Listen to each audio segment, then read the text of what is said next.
This is The Hard Naked Truth with your host, Michael Jeffries. Each episode, we bring to you industry experts, disruptors, business owners, and even a few financial superheroes. It's time to let your guard down, embrace the naked truth, and conquer the financial jungle like never before.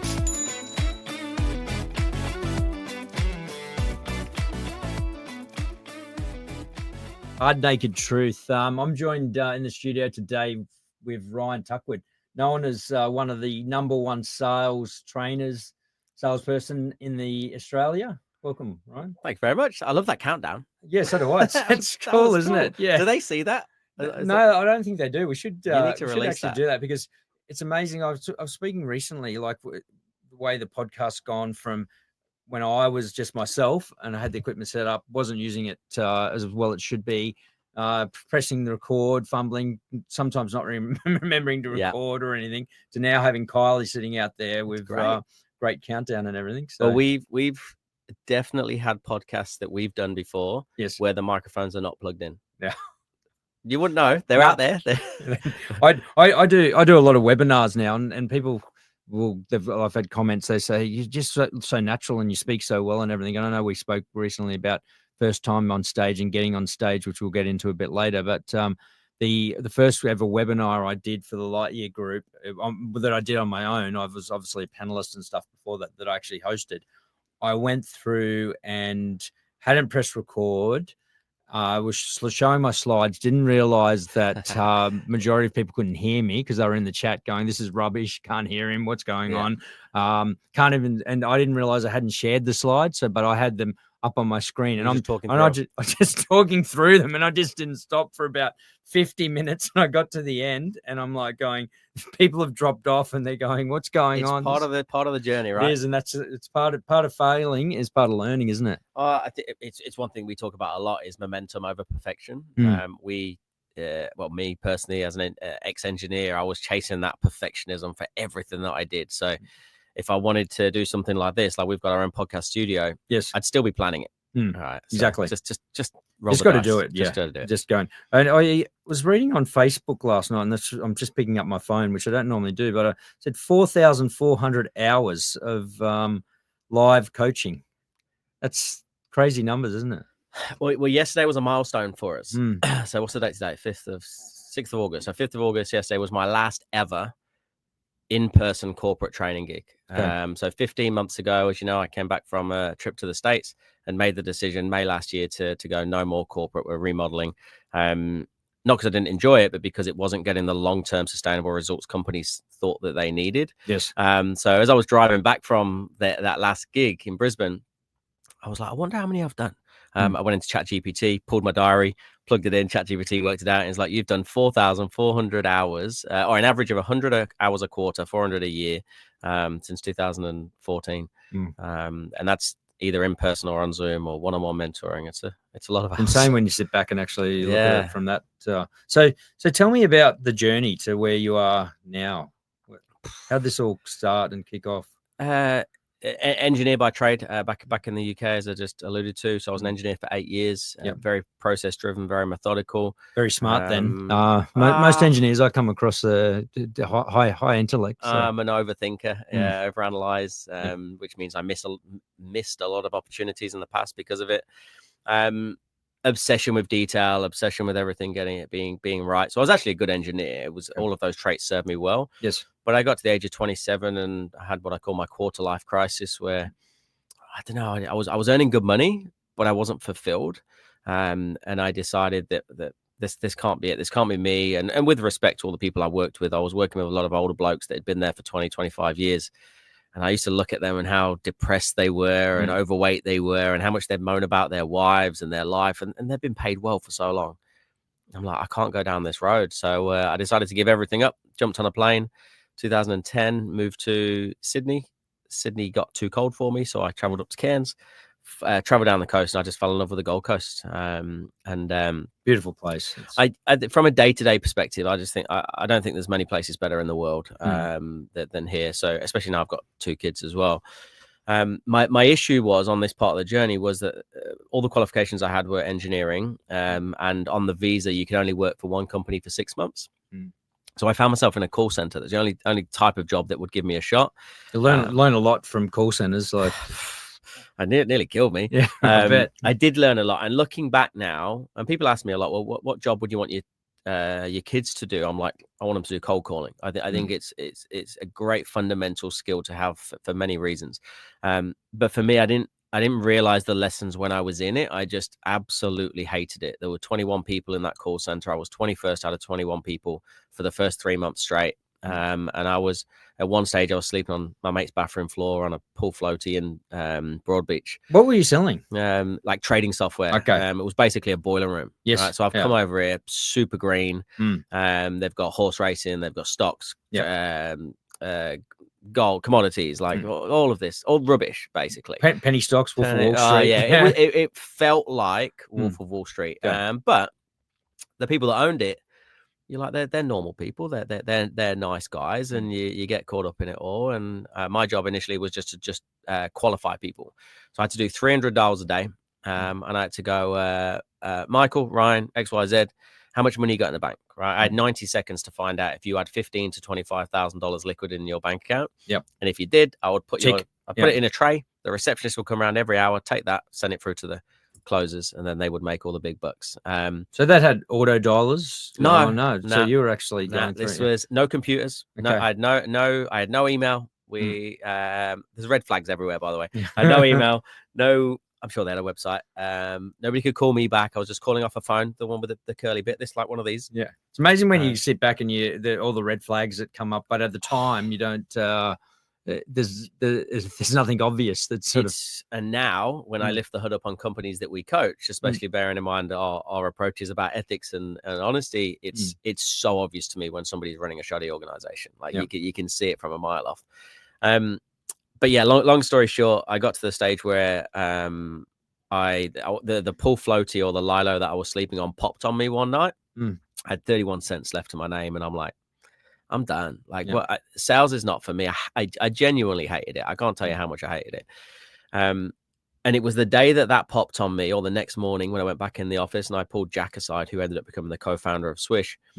He refused to let me quit. And that one conversation changed my life, because he said, I'm not letting you quit because you haven't truly tried to understand the art and craft of sales and communication. Okay. And it's pretty powerful. Yeah. And it was powerful because it's quite funny what I said. I said, that's because it's not a learned skill. And I didn't believe it was a learned skill. I thought engineering, you could learn it. I didn't think sales was something you learn. I thought you were either born with the gift of the gab or you weren't. And he challenged me. He said, give me 60 days. Let me work with you for the next 2 months. And we play football together, so we had a connection. Otherwise he would have just sacked me. For when you say football, you mean soccer? Soccer, proper one. Yeah. And then he said, fanatically obsessed for the next 60 days. And if you don't get better, as in go from 21st to 20th, I'll pay for you and my ex-wife now, but I'll pay for you two to fly wherever you want in the world, and know that you gave this a really good go. And we can get into the weeds in a second about it. But look, I'll take that challenge on. I'm happy to have a flight anywhere. Well, I had my flight covered. Ultimately, that's all it was. And what he did, and I don't know if this was genius or accidental, and it's a big lesson from a sales perspective. I do a session called the top 10 sales and communication mistakes. And mistake number one is that we're attached to the outcome, is that we're going into a sale trying to make a sale. What Jack did was actually genuinely disconnect me from the sale. Okay. It didn't matter now. I didn't need to make sales. This guy's going to pay for my flights anyway. Yeah. And even before getting really good with like the sales skills and capabilities, that mental disconnection, genuinely not caring if they bought or not, meant that I then by default connected to the person. Okay.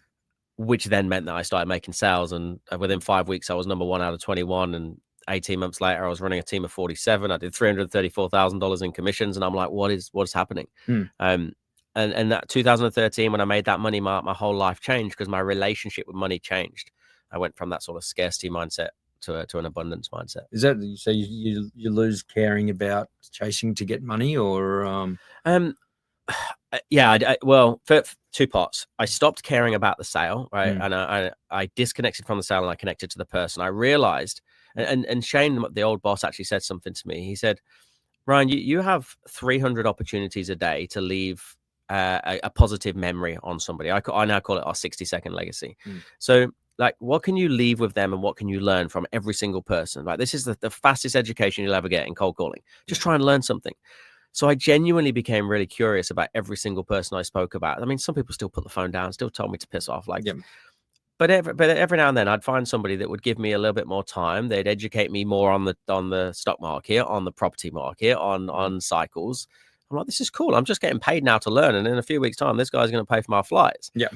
But by default of me actually becoming curious, people started to open up and then go, so what is it you guys do? How does it work? And then I started to make sales. I'm like, it's not about selling. It's about understanding how people buy. Yeah. And I started to look at everything through the lens of the consumer as opposed to the salesperson. Is that the emotion that they're going through or them buying, or is it it's just you've established a relationship with that person and then they're willing to open up? I think to you? For me, right, we have to recognize that all behaviors are state dependent, right? Everything we do or don't do is based on the state of mind that we're in that particular moment in time.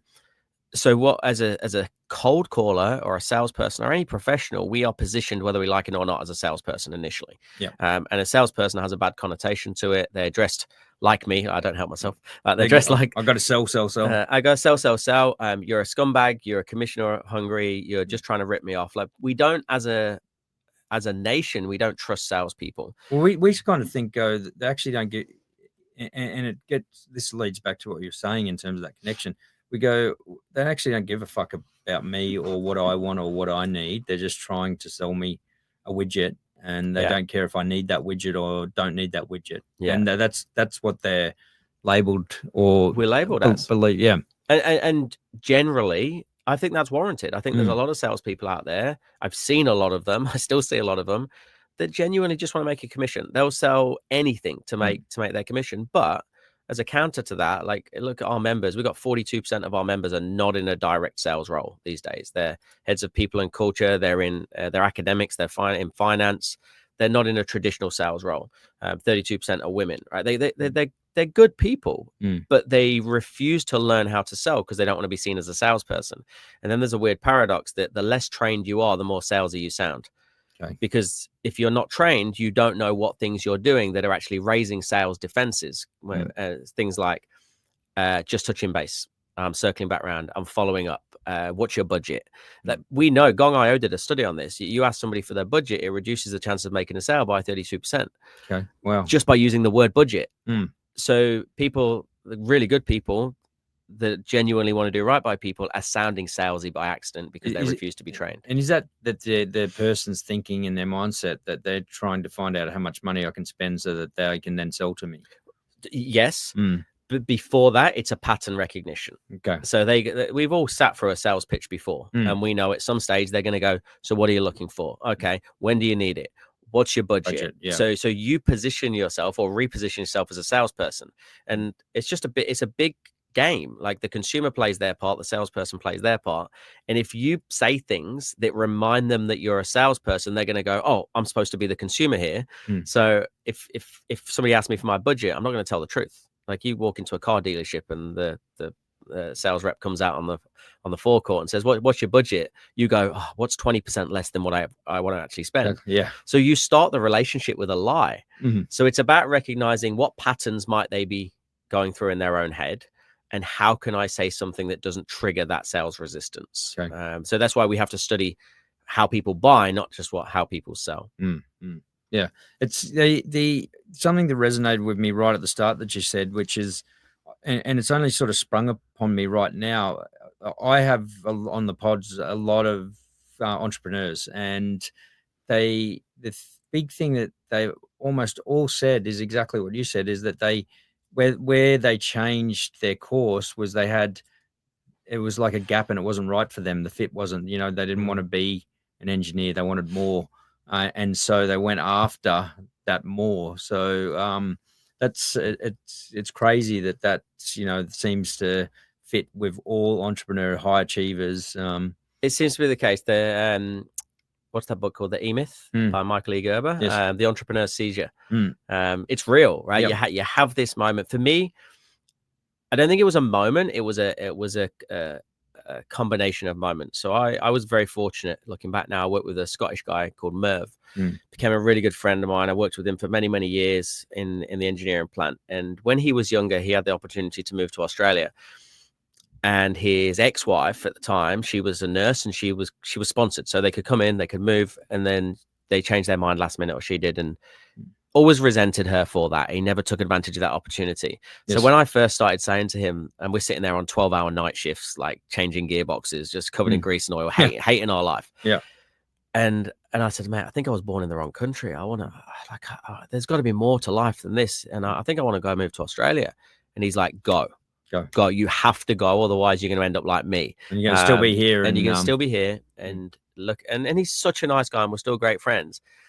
And over time, those conversations, they start to go in. And I don't talk about this too much because I don't like to get too far into the fluffy stuff, because I'm not really that fluffy.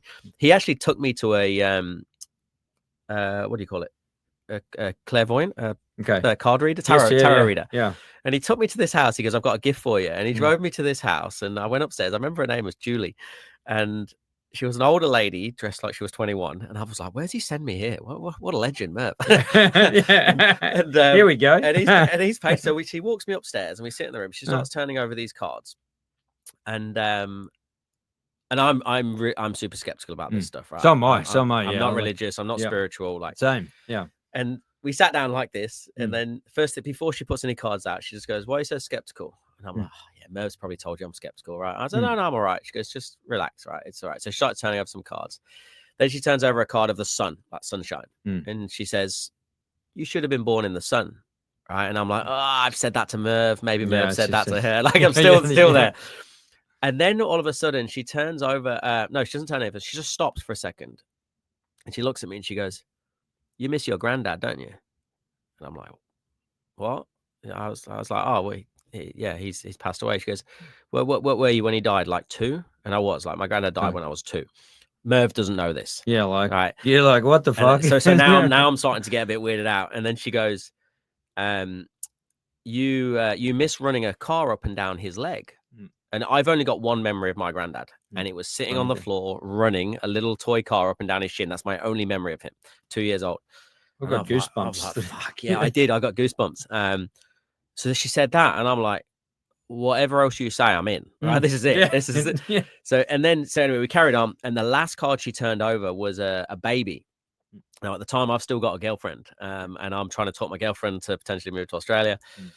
And she turns over this. She goes, "Oh, somebody's pregnant." I'm like, "Oh my God!" Like, no, I'm not gonna be able to move if she's pregnant. Yeah. And anyway, but I was like, I went home, spoke to my ex. Like, "Nah, I think we're fine." Next day, my brother, who's 21, comes around, bawling his eyes out. Said him and his missus, who's 19, totally unplanned, pregnant. Next day. So I'm like, "Fuck!" So I went back to. At least it's not me. So, yeah. So I went back to see Julie one more time, and then she just kept reiterating, "Yeah, I feel like you're born in the wrong country. You need to make this move." And that was it. So like Merv kind of planted the seeds. He then paid for me to go and see this lady. And I'm still not overly spiritual, but and that's the last time. I've never been to a tarot reader since, because I don't know where my life would go after. I had a similar experience. I had a girlfriend, and at the time, and she said, and she was into all that. She said, "Well, let's go and do it." And I'm like, I don't believe in that shit. And I went, I'm not gonna tell them anything. Yeah. And because I don't like, I think they do lead questions, and they gather information about you. And there was 2 things that clairvoyant said. They go, and I was working at the Gold Coast at the time, and they said, "We think you need to be," and it was actually MFS on the Gold Coast, which was a funds management company that during just around GFC collapsed, but I got out of it prior to that. And the clairvoyant said, I can think you're going to be working in this big, shiny, tall building. And I go, "No, I'm really happy with where I'm at. I can't see that." And a few months later, while I was at MFS, we bought a hedge fund from Suncorp Metway that we listed and rolled it out and listed. And as part of that, I went and I was within months working at the AMP Gold Tower in Brisbane, which was on the 13th floor. Big, shiny building. The other thing the clairvoyant said, "Look, I think you've got a baby face, like not so much now that I've turned 50, but she said she mentioned that I was very similar to Matthew Broderick at the time, and she goes, I think you need to get a scar, or I can see something. Not I think I know. I think you're going to get a scar. And within weeks, I was playing hockey, and a hockey ball flew up and smashed me across my, and I had a scar in my eyebrow, which was like, there's got to be something. There is. I'm like, how can you do like? You just reminded me. I actually, because I reckon that's only the second time I've ever shared that on a podcast. And the previous time must have been earlier on this year, about January, because then I had a trigger to then reach out to this clairvoyant that everyone keeps talking about on the Gold Coast. And she said, I don't have any availability till November. Wow. I'm like, that's some demand, right? So I am booked in to go and see her in November. So who knows what'll happen? Yeah, you have to share the details. We'll come back and see what happens. And so with Swish, as I understand, we've talked before. You when you're in the background at first, and your business partner was on stage. And so a lot of people don't see this because I'm a recovering perfectionist and a recovering introvert. Like I've learned to live in, I guess, the limelight. But when we broke away and started the business, we started off as almost a non-for-profit recruitment agency. So we were taking salespeople that were looking for work. We trained them for 2 days, and then we would supply them to businesses looking for trained staff. Jack and I had created this curriculum that we'd learned as sales leaders, as sales managers. We knew what sales managers needed to make it work. And we created a 2-day course, which is now our 3-day boot camp. We've done 95 of them now since 2014. And Jack would do all the delivery, and I'd be the little kind of minion behind the scenes doing the admin, planning, strategizing. And Jack was always great in front of the camera and on stage. So you're like the engineer in the background. I was the engineer in the background, and I was happy with that. Even the Shark Tank experience, like I didn't want to go on TV. I was happy being the Steve Wozniak in the background, just stay out of the limelight. So yeah, there's nothing really on socials from 2014 to 2017 of me. I was happy being behind the scenes. But I was still training people. I'd still do like the one-on-ones. I didn't do group sessions because I hated groups of people. I was terrified. But I still trained some of the individuals one-on-one. Back then it was like $50 an hour, I think we were charging, which seemed a lot. And what triggered the change? So it was couple of things. I think I got confident. Firstly, as in I got confident with the results that I was getting one-on-one. So I became more assured of myself as a coach. Like I need data to run my life. Like data dictates operations for me. And even as a person, for me to stand in front of thousands of people on stage and profess that I've got a way that could be better than the way they're doing it, I need to have so much data. 4,400 hours. There's a reason I went to look for that information to prove to myself it works. So I started to accumulate lots and lots of hours and proof that if I trained people, they were getting results. Then Jack applied for Shark Tank. He didn't tell me. He just applied. I remember it was November 2017 or early December. And he came up to me and he said, "What do you think about going on Shark Tank?" I said, "That's a stupid idea." Well, why? In general, we're a sales training company, so we teach people, for want of a better word, we teach people how to pitch, and that's what Shark Tank is. So if we didn't get any investors on Shark Tank, we've failed on national TV. Our whole business could crumble. So I said, "Mate, that's a silly idea." And he said, "That's a shame because we've already been accepted." So he knew how I worked. He's a high D, fast paced. Let's just get stuff done. And then as we were building up to it, the date came out, which was March the 5th, 2018. We were going to go to Sydney to film it, and I was supposed to be in Bali for my wedding anniversary. And I was like, "This is perfect. I'm not even there. I'm not going to go on TV. Jack can go do his thing. We'll get some investors. This will be great." And then leading up to it, they give you a producer, which is like a trainer.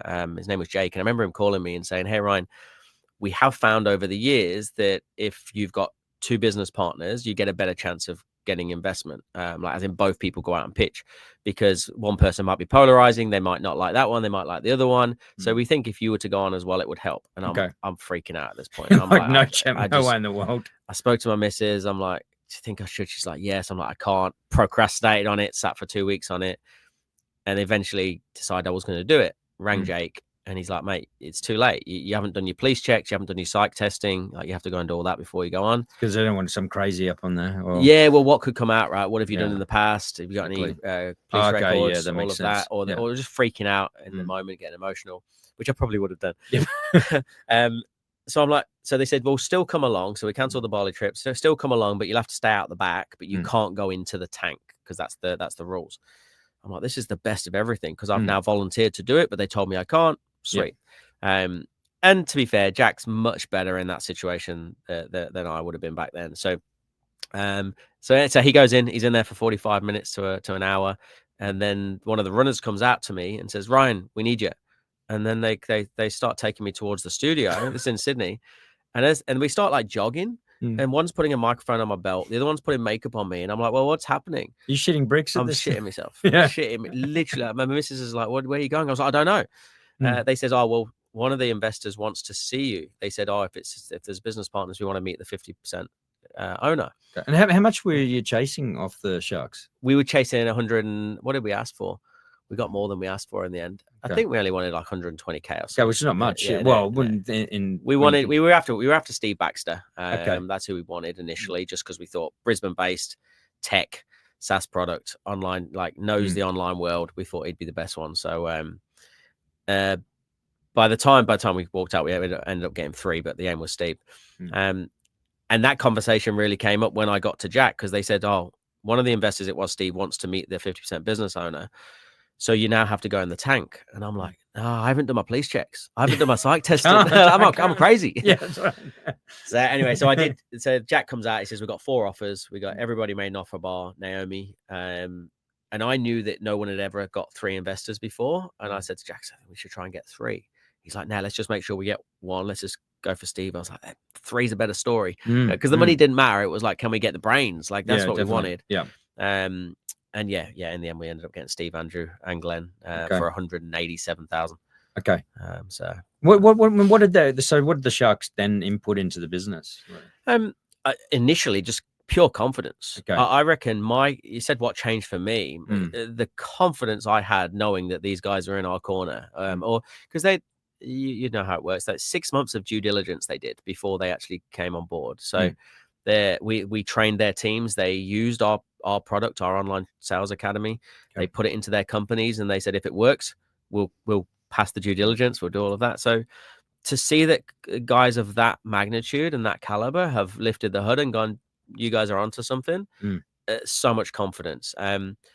The second part would be Glenn specifically telling us to slow down, like we were scaling too fast and we didn't have the infrastructure to scale, which it was alien to me. It's like, what are you on about, mate? We're making money. We're growing. Yeah. Why won't we double down? Why won't we double down? Yeah. And he was like, if you do, you're going to, and we kind of spoke about this before we started about another company, you're self-implode. Right? If you don't have the infrastructure to support your members, and they're going to have a bad experience, you're going to get refund requests, you're going to get complaints online. This will crash as quickly as it's grown. So he forced us to stop selling for 6 weeks. He introduced me to a lady called Anna Samios, Australia's first female scaling up coach. So we implemented the scaling up methodology, put all of that in. So really creating that sort of heartbeat in the organization, which allowed us then to scale. We got rid of recruiting straight away. Andrew Banks is like, stop doing that. Right. You've I think we placed 3,500 people in that time. He's like, you've proven yourself now that this training works. Just be sales trainers now. No more recruiting. So yeah, they're still with us. They speak on our stages. They've been great. Okay. That's good. Yeah. It's a very, very good experience to go through, I think. Yeah. Yeah. Even like one thing I wasn't aware of, I don't know what the data is for the new series, but the one we went on, 92% of the offers on the show don't actually get past due diligence. Okay. Yeah. So for us to get it and get 3, it was quite a big deal. So like, understanding all those intricacies, maybe because this was my first business. I'm like, I don't know, it feels like it's good, but you don't actually know, do you? No. And I'm not a natural entrepreneur either. I'm a manufactured entrepreneur. Jack is a natural entrepreneur. Okay. Yeah. And you and Jack are not business partners anymore? No. So Jan 2020, just before COVID, we had a real estate investment company together as well. So I exited that and he exited Swish, and we basically took a business each, which you could say we took our passions each. Okay. Like, I love coaching. I love this world that I'm now in. And he loved real estate. So he's got that. We're still great friends. And that's good. Yeah. That was going to be my next question. How'd the separation go? And at the time it was really hard. Yeah. I'd never been for a founder exit. I'd never been for a founder entry. Like I didn't know what to do, but luckily I had legal counsel through Steve Baxter's office, and they took care of everything in essence, and walked me through every step. A lot of paperwork. Yeah. And then I think we finally got it done maybe April 2020, and it felt like the same day. It might have been a couple of weeks, but then it was locked down. And now I'm like, now I'm on my own. I know I've got the sharks, but I'm like, now I'm on my own. I don't know if this business is going to survive. We were heavily doing in-person training, corporate training at the time, which is not good during COVID, is it? Is impossible. Yeah. We have had the online training since 2016, so we were lucky that we just shifted everybody to the online. And I'm like, Jesus, how are we going to survive? And then the property market for Jack flew. Oh my God, you're fucking killing it. He's killing it over there. I'm struggling over here. We're getting JobKeeper payments and all of that. Yeah. I learned very fast through 2020. That's for sure. Yeah, it's you know, and one of the things you talk, I know you said lots of paperwork and stuff, and you're one of the good stories in relation to a business separation and remaining friends. Like we sort of see it a lot, and you know, my team meets with clients, new clients come in, and they'll go, look, I'm setting up a business with my family or my friends, and we try to enforce as much as possible, obviously structure, document paperwork, set the rules of the game, in particular in relation to what happens on succession, separation and everything. And the amount of people who sit there and go, no, it's all right, we're fucking best friends, we've been best friends all our life, or it's like we're family. Yeah, exactly. And you're going, yeah, no, I've heard that all before. And I've 99% of the times I will see you, either or of you come in here and you're no longer speaking to each other. You want it ended, and you refuse to do what we said at the start, and it's absolute disaster. I think what you guys do is so important, and I see it retrospectively. It's like freeing up for I'm going through my marriage divorce as well at the minute. Yeah.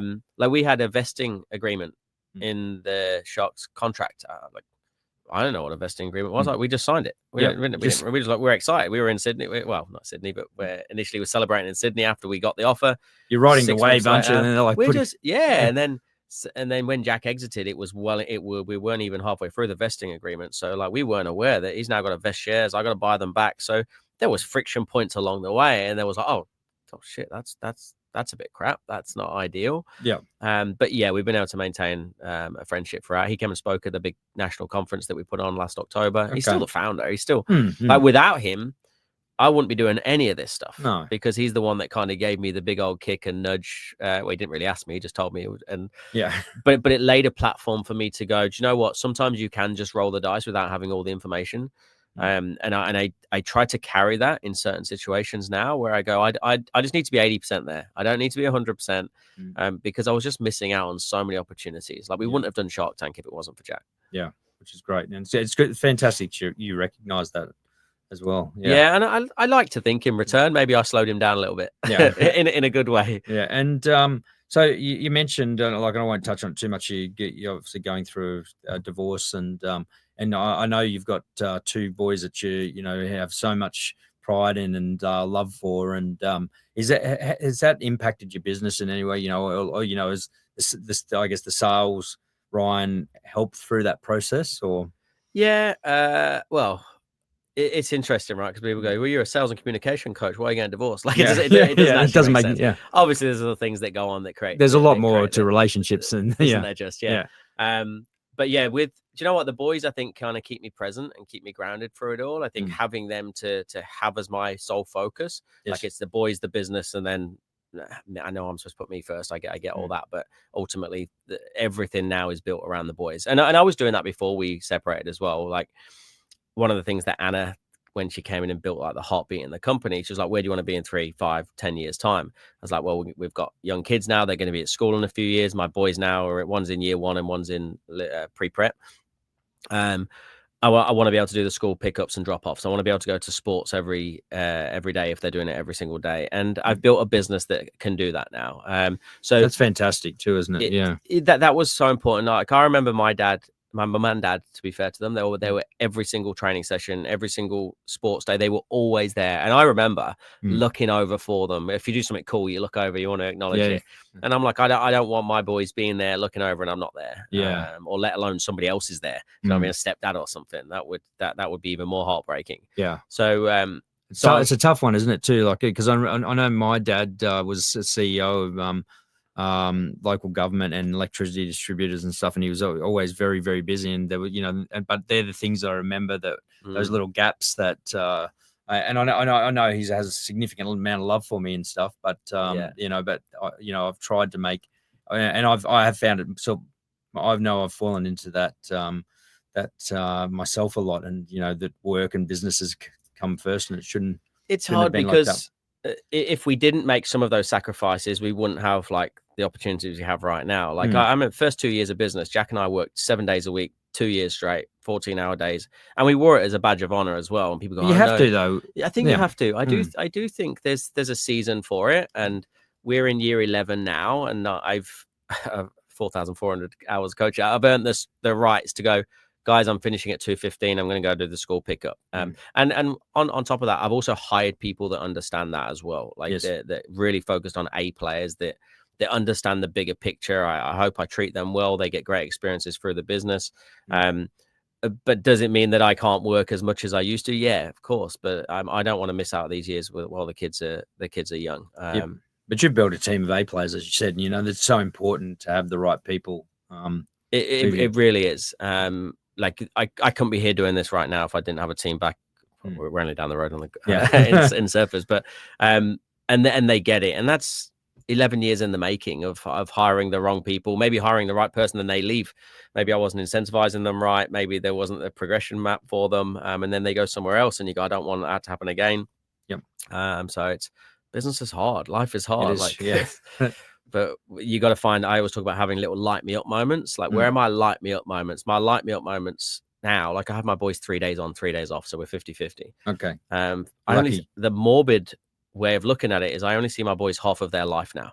It's a really horrible way of looking at it, but it's a reality. So I am not missing time when I have them. You want to put 1,000% in when you've got them. Exactly. And I need people in the business that totally understand that, so that they can also go, leave him alone right now. He's at time zone with his kids, right? And they do, and they're great. And I have a pretty good life. It's new relationships wise, it's hard. It's that's very, very hard, because you've got me, boys, business, and then somebody else. When there's time for me, and then you just get zero, like very much downtime yourself. So that part I'm finding quite challenging. Yeah. You're talking about Anna and like in the 3-year, 5-year plan and stuff. I did like how it effectively you're building out a life plan in relation to the different areas.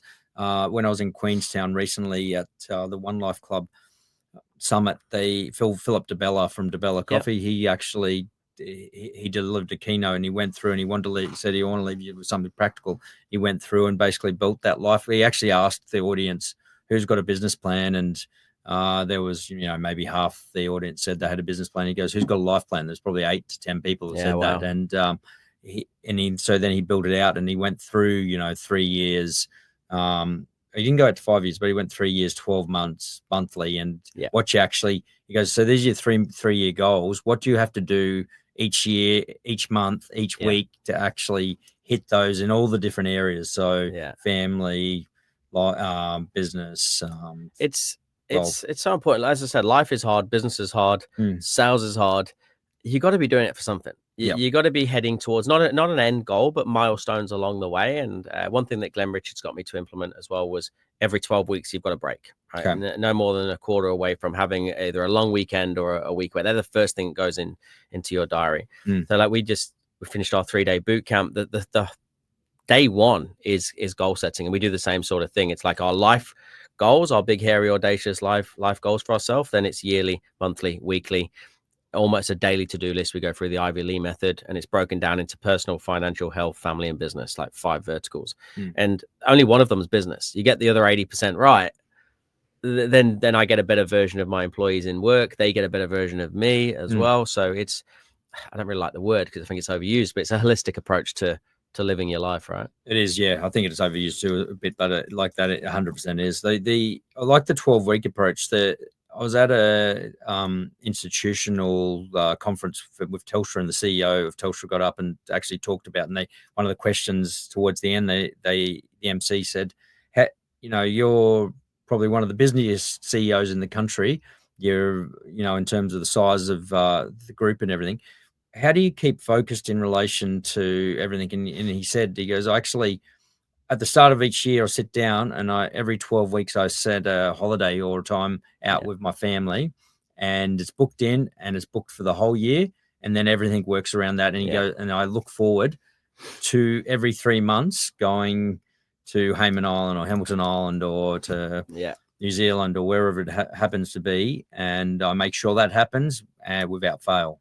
That last part's, it has to happen. It's the same as your monthlies, your quarterlies, your offsites. That's how Glenn kind of reverse engineered my whole diary. And I remember sitting down with him at a golf course in Brisbane, and he gave me this 30-30-30-10 strategy to build out my diary, which was 30% of my time is doing my job, like coaching, teaching. 30% is business development, working on. 30% is training and working with my team, and 10% for when shit hits the fan. So I have all these, all these life buffers throughout my diary for when things could go wrong. Even on the days when I don't have the boys, the school pickup times are still blocked out in my diary. Right? No one could. It'd be just in case something happens to Alicia. I need to be ready. I don't want anybody else getting them. I'll be ready. And like being so rhythmic with that, like I had before I came here today, I had one of my what we call TCMs, training, coaching, or mentoring with one of my team, Callan. As soon as I get back this afternoon, I've got another one with Lorna. They're in, right? We don't miss them. They are as important as a sales conversation with a paying customer. And then your team start to just breed into it. And it's like, this is the heartbeat of the company. And it scales quite nicely from there. So it's like that whole flywheel, isn't it? So, 100%. Yeah. What tips can you give to our listeners in relation to sales? How long we got left? The quick I think the first one I've already given a couple actually. See if they picked them up. But the first one is disconnect. Like it's so much easier said than done. But if you lead in with curiosity and just go, what can I learn on this call? Right? What can I learn about their business? Like how long you've been around, how many staff you got, like whatever it is. That's easy. But how can you educate yourself on that call? Right? If you go in with that level of curiosity, that will help with your questioning. The second one is to recognize that all behaviors are state dependent, and your job is to lower sales defenses before we raise buyers acceptance. What that means is I'd write a list of all the things that you think everybody else in your industry says to your prospects. So like in the accounting world, what might be 5 or 6 things that the customer hears for them to go, you're selling to me. Like digital marketing, we need to A/B test it. Right. If you say to me, we need to A/B test it, or it's going to take 3 months for us to understand the market, the audience, I'm like, right, this is a sales conversation. And it might be true. We're going to do a review of your SEO. An audit. An audit, right? As soon as I hear all these things, they're raising sales defenses. So they're triggering a pattern in my mind to go, oh, you're selling to me. So if you're selling to me, I need to be the consumer. And what do consumers do? We buy time. We give fake budgets. We give fake objections. Start shutting down. We start to shut down. So by default of doing the opposite to what they think you're going to do, you're going to keep their sales defenses nice and low, which means you're going to extract more information, that like better and real information as well. Instead of like, if you need to use the word budget, I would say, look, Michael, I've been doing this for the best part of 11 years, right? That's called a value bomb, right? I've been doing this for the best part of 11 years. And if there's one thing that I've learned is if I ask you for your budget, it's going to induce you to lie to me. And I don't want to start the relationship on a lie. And most people laugh. Positioned it. Yeah. Well, most people, and you just did, right? Most people laugh when you say you can lie to me and then you go, see, right? So let's not start this whole relationship on a lie. But put me in the right stratosphere so I don't insult you when I send through some options to you. Right. And you get a clear indication of where they're at. It humanizes that interaction at the business end of the conversation. And when dopamine hits, when they laugh as well, it lowers their cortisol levels. Cortisol is stress. Yes. It shuts their frontal lobes down. They're not thinking rationally and logically. We want them thinking rationally and logically. So you can get really geeky into the science of it, but we've got to recognize that we cause most objections by saying silly things. Yeah. Okay. Now, so who's the ideal or target client for, we're talking about earlier, for Swish? These days, salespeople, obviously that's a fundamental. Sales leaders. So we're working a lot more with sales managers, sales leaders that can implement change in a sales process. So we've got a 12-month mentoring program that we put the the sales leader through or the business owner specifically through if it's a smaller business. Do you find much resistance with the sales leaders because they think they know it? Initially. Yeah, initially. Because you're taking my job. It's like, no, we're here to compliment you. Mm. And that's another thing to be aware of, right? If you're doing any sort of outreach and there's an incumbent in place of some sort, whether it's a sales leader or they've got another provider of accounting, right? So you guys must encounter this for sure, right? Everyone's got an accountant. We stay loyal to them like hairdressers. So you need to say their objection before they say it. Okay. All right. So if I rang you out the blue and I go, hey, Michael, right, just giving you a quick call. Most people that come to us, they've already got a sales manager or sales leader in place, and that's why I'm calling. Otherwise, I say, hey, we're a sales training company, and you go, oh, no, we've got somebody in place. Right. Sales defense is up. Shut me down. I go, we've got sales covered. We're so good. You got it covered. We're great at that. So what it does is if you verbalize it, you own it. If I verbalize it, you disown it. Okay. Right. So I want to verbalize all of your objections before you get it. So when we call people and they go, we've got a sales leader or sales trainer in place already, we've already kind of touched on that. We're like, exactly right. That's why a lot of companies come to us because they want us to work with them to enhance their whatever. Blah, blah, blah. That's perfect. Yeah. Awesome. So how can our listeners reach out to Swish Team and yourself? Pretty social these days. But I was private for many years, and I realized that having a personal brand is pretty important. It is. So Insta, Facebook, LinkedIn, I'm pretty active from a B2B perspective. We do free national tours. We do free events around the country once a year. Depending on when this goes out, they might find out that there's one in October on the Gold Coast. Fantastic. Just reach out to me, other team. Awesome. Thanks for your time today. To wrap up another episode of The Hard Naked Truth, where we've stripped down the business world and accounting industry like never before. Follow all of our socials and share and keep following this podcast. Remember, when it comes to running a business and protecting your assets, keep it hard, keep it naked, and keep it real. Stay naked, stay truthful, and keep winning.